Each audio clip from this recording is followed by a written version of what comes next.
Hello दोस्तों, मैं नीलिमा स्वागत करती हूँ मेरे यूट्यूब चैनल पे। आज के वीडियो का टॉपिक है static quiz on all subject topics with very unique important facts. ये पिक्चर बेस्ड भी है, जहाँ पिक्चर रिक्वायर्ड है वहाँ मैंने पिक्चर भी दिया है, तो अच्छे से इसका स्टडी कीजिए। बहुत इंपॉर्टेंट क्वेश्चंस है ये।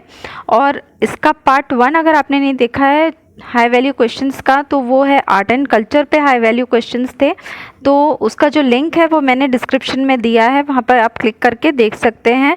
और इसके पीडीएफ जो है वो भी मैं अपने नेक्स्ट वीडियो पे अपलोड करूँगी, तो आप जितने भी पीडीएफ्स है हाई वैल्यू क्वेश्चंस के वो आप डाउनलोड कर सकते हैं। और भी बहुत सारे डिस्क्रिप्शन चेक कीजिएगा, उसमें बहुत सारे पीडीएफ है, डाउनलोड कर सकते हैं आप। और बहुत सारे यूट्यूब के वीडियो के लिंक भी है जो कि आप देख सकते हैं। और अगर चैनल सब्सक्राइब नहीं किया तो सब्सक्राइब करके बेल आइकन ज़रूर प्रेस कीजिए, ताकि मेरे आने वाले हर इंटरेस्टिंग जीके रिलेटेड वीडियोज़ की नोटिफिकेशंस आपको मिलेगी।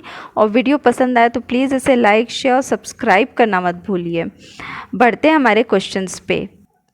क्वेश्चन नंबर 1 है, identify the child who is receiving a prestigious gold medal with the hands of doctor Radhakrishnan. Doctor Radhakrishnan के हाथों राष्ट्रपति स्वर्ण पदक प्राप्त करने वाले बच्चे की पहचान कीजिए। तो ये देखिए राष्ट्रपति राधाकृष्णन जी है, और यहाँ एक जो बच्चा है वो आपको पहचानना है कि ये जो बच्चा है ये कौन है। तो ये जो है यह है कमल हसन। कुछ इस पे फैक्ट देख लेते हैं। 4 वर्षीय कमल हसन ने डॉक्टर राधाकृष्णन से कलाथुर कनम्मा में अपने पहले प्रदर्शन के लिए राष्ट्रपति का स्वर्ण पदक प्राप्त किया था। Question number 2, where is India's only boat museum situated. Bharat का एकमात्र नाव संग्रहालय कहाँ स्थित है। ये देखिए यह है नाव संग्रहालय। तो ये जो स्थित है यह है कोलकाता में। संग्रहालय वर्तमान में कंकुरगाछी में अंबेडकर भवन के अंदर स्थित है। Question number 3, identify the family. परिवार की आपको पहचान करनी है कि ये जो फैमिली देख के बताइए। तो ये है महात्मा गांधी जी की फैमिली। गांधी फैमिली में Kasturba Gandhi with her 4 sons from left, Hiralal Gandhi, Manilal Gandhi, Ramdas Gandhi and Devdas Gandhi. Question number 4, The Western India Plywood Limited is at which place is using the shredded notes which were demonetized in November 2016 to recycle the notes for making hardboard, softboard and pressboard. Western India Plywood Limited, ये नाम हमेशा आप याद रखिएगा, ये बहुत important है। Western India Plywood Limited hardboard, softboard और प्रेसबोर्ड बनाने के लिए नोटों को रिसाइकल करने के लिए नवंबर 2016 में विमुद्रीकृत किए गए कटे हुए नोटों का उपयोग किस स्थान पर कर रहा है। तो वो है केरला तिरुवनंतपुरम। ये जो है वेस्टर्न इंडिया प्लाईवुड लिमिटेड वो कहाँ पर है, केरला तिरुवनंतपुरम में है, याद रखिएगा। वेस्टर्न इंडिया प्लाईवुड लिमिटेड जो है वो वलपट्टनम 8 नवंबर 2016 को पीएम नरेंद्र मोदी द्वारा घोषित विमुद्रीकरण के आश्चर्यजनक कदम ने 23 बिलियन मुद्रा नोटों को बेकार कर दिया था। राज्य के नोटों का ढेर माउंट एवरेस्ट की ऊंचाई से 300 गुना होगा। प्रारंभिक निर्णय पुराने नोटों को जलाने का था, लेकिन पर्यावरणीय परिणामों ने मजबूर किया निर्णय को बदलने के लिए और हार्डबोर्ड, सॉफ्टबोर्ड और प्रेसबोर्ड बनाने के लिए जो है नोटों को रिसाइकल किया गया। तो याद रखिएगा ये बहुत ही इंपॉर्टेंट क्वेश्चन है। Question number 5, who was the painter of birds in Jahangir court. Jahangir के दरबार में पक्षियों का चित्रकार कौन था। तो वो था उस्ताद मंसूर। उसके दरबार में अब्दुल हसन, उस्ताद मंसूर, फारूक वेग तथा विशन दास, ठीक है, याद रखिएगा सबके नाम, सुप्रसिद्ध चित्रकार थे। अबुल हसन को उसने नादिर उस जमा तथा उस्ताद मंसूर को नादिर उल असर की उपाधि से नवाजा था। मंसूर दुर्लभ पशुओं, विरले पक्षियों एवं अनोखे पुष्पों का कुशल चित्रकार था। ये देखिए इस टाइप के जो है वो चित्रकारी करता था। उस्ताद मंसूर का नाम हमेशा याद रखिएगा। मंसूर के सम्मान में मर्क्यूरी मतलब कि जो बुध ग्रह है वहाँ एक क्रेटर है, गड्ढे का नाम भी रखा गया, ठीक है, तो याद रखिएगा ये बहुत ही इंपॉर्टेंट क्वेश्चन है। बढ़ते हैं नेक्स्ट क्वेश्चन पे। क्वेश्चन नंबर 6 है, where is India's first national rail museum. Bharat का पहला राष्ट्रीय रेल संग्रहालय कहाँ पर है। तो वो है न्यू दिल्ली में। राष्ट्रीय रेल संग्रहालय भारत का पहला रेल संग्रहालय 1977 में चाणक्यपुरी नई दिल्ली में स्थापित किया गया था। भारतीय रेलवे के पास अब पूरे देश में फैले 33 संग्रहालय, पार्क और गैलरी है, तो याद रखिएगा। Question number 7, where would you find the legendary footballer Lionel Messi cut out in India? आपको भारत में महान फुटबॉलर लियोनेल मेसी का कट आउट कहाँ पर मिलेगा? मैं इलाज करके बताती हूँ। ये जो है ये मेसी है और इनका ये कट आउट है, तो ये आपको कहाँ मिलेगा भारत में? तो ये मिलेगा आपको केरला में। पुलावुर गांव में अर्जेंटीना के सॉकर क्लब समर्थकों के एक समूह में नदी में एक छोटे से टापू पर मेसी का 30 फुट लंबा कटआउट बनाया है। Question number 8, who is the brand ambassador of Indian army? भारतीय सेना का ब्रांड एम्बेसडर कौन है? तो वो है महेंद्र सिंह धोनी। ये देखिए, यह है lieutenant colonel Mahendra Singh Dhoni. Dhoni and Bindra have been commissioned as honorary lieutenant colonel. यह है अभिनव बिंद्रा। कुछ और भी ब्रांड एम्बेसडर्स देख लेते हैं, जैसे कि मेसी है जो कि बायजूस ग्लोबल ब्रांड एम्बेसडर है, Yuvraj Singh T20 World Cup for the blind, AR Rahman Indo UK culture platform, the season of culture, BAFTA breakthrough. David Beckham जो है global brand ambassador for digital bits. Viswanathan Anand देख लीजिए, World Wide Fund India environment, ठीक है, याद रखिएगा। हिमा दास जो है वो असम स्टेट की ब्रांड एम्बेसडर है। Question number 9, who was known as the spiritual teacher of Mauryan emperor Ashoka who influenced Ashok to embrace Buddhism? Maurya सम्राट अशोक के आध्यात्मिक शिक्षक के रूप में कौन जाने जाते थे जिन्होंने अशोक को बौद्ध धर्म अपनाने के लिए प्रभावित किया? तो वो है उपगुप्ता। याद रखिएगा, ये बहुत ही इंपॉर्टेंट है, बहुत पूछे जा सकते हैं, इस टाइप के क्वेश्चन बहुत पूछता है। Acharya Chanakya was the guru of emperor Ashok, Acharya Chanakya. Question number 10, who called Subhash Chandra Bose as Desh Nayak? Subhash Chandra Bose को देश नायक किसने कहा था? तो वो किसने कहा था? रविंद्रनाथ टैगोर जी ने।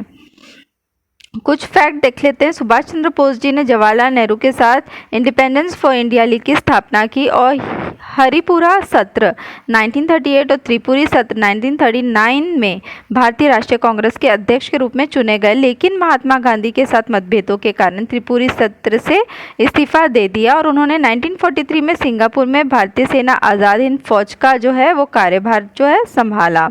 तो याद रखिएगा, ये बहुत ही इम्पोर्टेंट है। Question number 11, which Indian revolutionary is often known as Balraj? किस भारतीय क्रांतिकारी को अक्सर जो है बलराज नाम से भी जाना जाता है? तो वो है चंद्रशेखर आज़ाद। चंद्रशेखर आज़ाद का जो जन्म है वो 23 जुलाई 1906 को मध्य प्रदेश में हुआ था। चंद्रशेखर तिवारी, याद रखिएगा, ये सब बहुत ही इंपॉर्टेंट, चाहो तो आप जो है स्क्रीनशॉट भी ले सकते हैं। चंद्रशेखर तिवारी के रूप में जन्मे, उन्होंने बाद में चंद्रशेखर आज़ाद का नाम लिया। हिंदुस्तान सोशलिस्ट रिपब्लिक आर्मी के कमांडर इन चीफ के रूप में बयान जारी करते हुए उन्होंने अक्सर बलराज के रूप में हस्ताक्षर किए, ठीक है, तो याद रखिएगा, इंपॉर्टेंट है ये भी।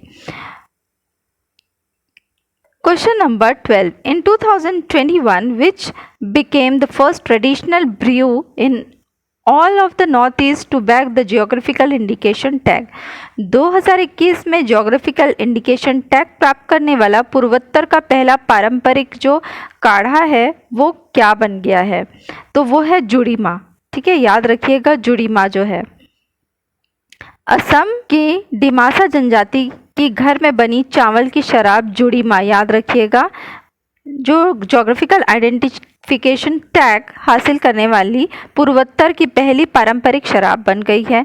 यह GI टैग पाने वाली कार्बी आंगलोंग और दीमा हसाओ के पहाड़ी जिलों का दूसरा उत्पाद है, ठीक है, ये देखिए। Question number 13. Which Indian classical dance form was invented to students at Shanti Niketan which led to its revival? Shanti Niketan के छात्रों के लिए कौन सा भारतीय शास्त्रीय नृत्य रूप पेश किया गया जिसे इसका पुनरुद्धार हुआ? तो वो है मणिपुरी डांस का। ये देखिए, मणिपुरी डांस। 1919 में गुरुदेव रविंद्रनाथ टैगोर ने सिलहट में मणिपुर के मंत्रमुग्ध कर देने वाले नृत्य प्रदर्शन को देखने के बाद शांति निकेतन में मणिपुरी नृत्य की जो है वो शुरुआत की थी, तो याद रखिएगा। Question number 14, identify the temple. मंदिर की आपको पहचान करनी है। ये जो मंदिर है ये बलदेव जी का, मतलब कि बलराम जी का मंदिर है। बलदेव जी का मंदिर जो है वो है पन्ना शहर में।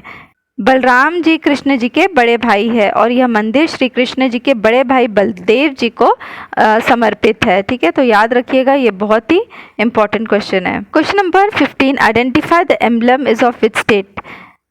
ये एम्बलम आपको पहचाना है कि किस स्टेट का है, तो ये है मणिपुर का। मणिपुर ने 1980 में अपना राज्य प्रतीक कंगलाशा अपनाया। याद रखिएगा, ये बहुत ही इंपॉर्टेंट है। Identify the embroidery. आपको ये एम्ब्रॉयडरी पहचानना है कि ये इसका नाम क्या है इस एम्ब्रॉयडरी का, तो इसे कांथा स्टिच कहते हैं। क्वेश्चन नंबर 17, समुद्र तट की आपको पहचान करनी है। गौर से ये समुद्र तट देखिए तो आपको अंदाज़ा लगेगा कि इसका नाम क्या हो सकता है, तो इसका नाम है ओम बीच। ओम बीच जो है समुद्र तट का नाम इसके आकार से आता है।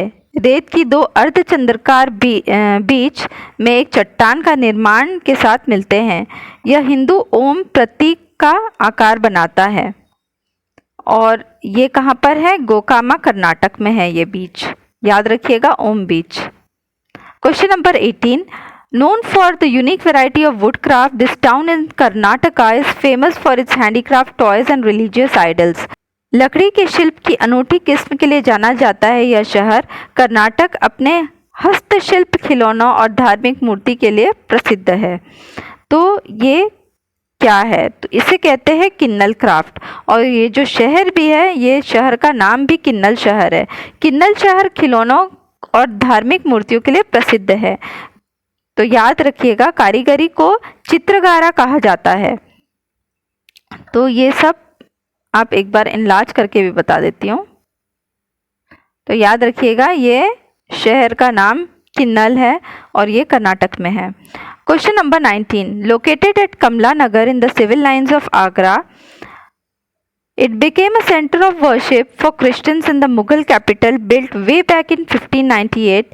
It is the first Roman Catholic church of Mughal era. Name the church. Agra के सिविल लाइन्स में कमला नगर में स्थित आज भी ये जो है ईसाइयों का चर्च है। ये मुगल राजधानी में 1598 में बनाया गया। यह मुगल काल का पहला रोमन कैथोलिक चर्च है जिसका नाम क्या है? ये बहुत ही फेमस चर्च है और इसका नाम है अकबर चर्च। याद रखिएगा, अकबर चर्च है। Question number 20, this dish is known as makhan malai और मलाई माखन इन कानपुर, निमिष बोलते हैं लखनऊ में। ठीक है, तो इसे दिल्ली में क्या कहा जाता है आपको ये बताना है। इस व्यंजन का नाम बताना है जो अलग अलग नाम से जाना जाता है, निमिष, मलाई मक्खन। तो इसे दिल्ली में क्या कहते हैं? तो ये है दौलत की चाट। इसे कहते हैं दौलत की chaat. Question number 21, character artist Ratna acted as a body double of many heroines. Hema Malini के लिए भी उन्होंने बॉडी डबल किया है। तो आपको बताना है कि ये इनके बहुत ही फेमस बेटे हैं, वो कौन है? ये देखिए, ये जो है ये रत्ना है। इसको आपने बहुत सारी मूवीज़ में देखा होगा। तो ये जो है ये है रोहित शेट्टी की मदर। ठीक है, याद रखिएगा, ये जो है ये रोहित शेट्टी की मदर है। इनके पति भी, रोहित शेट्टी के जो फादर है वो भी स्टंटमैन रह चुके हैं।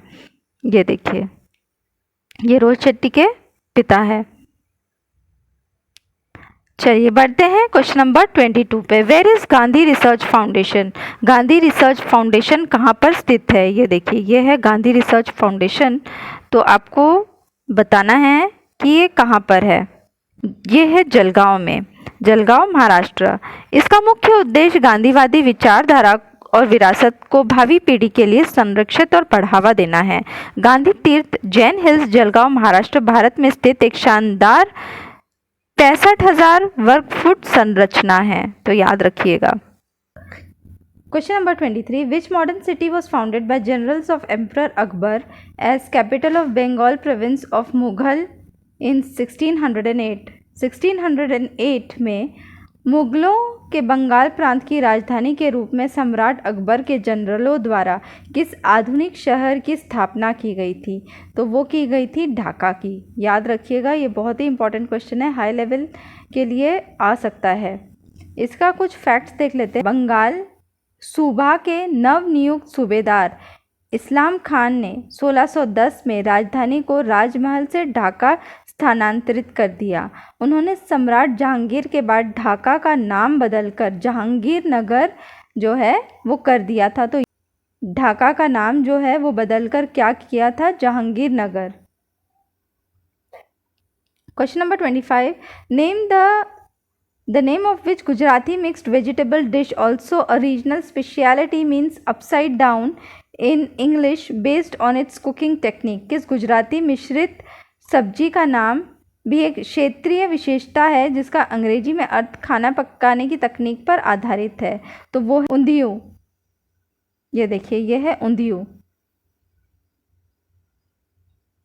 उंधियू एक मिश्रित सब्जी का व्यंजन है जिसका नाम उंधू से लिया गया है, जिसका अर्थ उल्टा होता है, क्योंकि यह परंपरागत रूप से ऊपर से मिट्टी के बर्तनों मटलू में भूमिगत रूप से धीमी गति से पकाया जाता है। गुजराती घरों में अक्सर सर्दियों में उंधियू की पूड़ी और श्रीखंड के साथ खाया जाता है। Question number 26, which actress great grandfather is the chief designer of the Eiffel tower and he is also armature of statute of liberty? कौन सी अभिनेत्री के परदादा आईफिल टावर के मुख्य डिज़ाइनर है और वह स्टैचू ऑफ लिबर्टी के लिए भी आर्मेचर भी रहे हैं? तो है कल्की कोचलिन्स। ये देखिए, ये है कल्की, और इन्हीं के जो है ग्रेट ग्रैंडफादर हैं जिन्होंने आईफिल टावर जो है वो उसके मुख्य डिज़ाइनर रह चुके हैं। तो याद रखिएगा, ये बहुत ही इंपॉर्टेंट क्वेश्चन है। और इनके जो ग्रेट ग्रैंडफादर हैं उनका जो नाम है वो है मॉरिस कोचलिन, कल्की कोचलिन, और ये है Maurice Koechlin. Question number 27, which is also called as a Turkish gate? जिसे तुर्की गेट भी कहा जाता है, तो वो है रूमी दरवाज़ा। ये देखिए, जो कि लखनऊ में है, तो इसे टर्किश गेट भी कहा जाता है। रूमी दरवाज़ा, जिसे तुर्की गेट के रूप में भी जाना जाता है, लखनऊ उत्तर प्रदेश भारत में एक भव्य प्रवेश द्वार है जिसे नवाब आसफ उद दौला द्वारा 1784 में बनाया गया था। ठीक है, आसफ उद दौला द्वारा 1784 में बनाया गया था। Question number 28, by this image identify the city? इस छवि से शहर की पहचान कीजिए। तो यह है जोधपुर। जोधपुर को नीले रंग में कब रंगाया गया था? इधर मेहरानगढ़ किले में सदियों पुरानी सुरक्षा के तहत, जिसकी नींव 1459 में रखी गई थी, शहर के संस्थापक राव जोधा के आदेश पर कई घरों को नीले रंग से रंगाया गया था, तो इसीलिए इसे ब्लू सिटी भी कहा जाता है। ठीक है, तो याद रखिएगा जोधपुर। तो फ्रेंड्स, अगर वीडियो पसंद आए तो इसे लाइक, शेयर और सब्सक्राइब करना मत भूलिए, और बने रहिए मेरे साथ और भी जीके रिलेटेड वीडियोस के लिए। पीडीएफ्स अवेलेबल है, डिस्क्रिप्शन में लिंक्स अवेलेबल है, डाउनलोड करके अच्छे से पढ़ाई कीजिए। All the best, take care.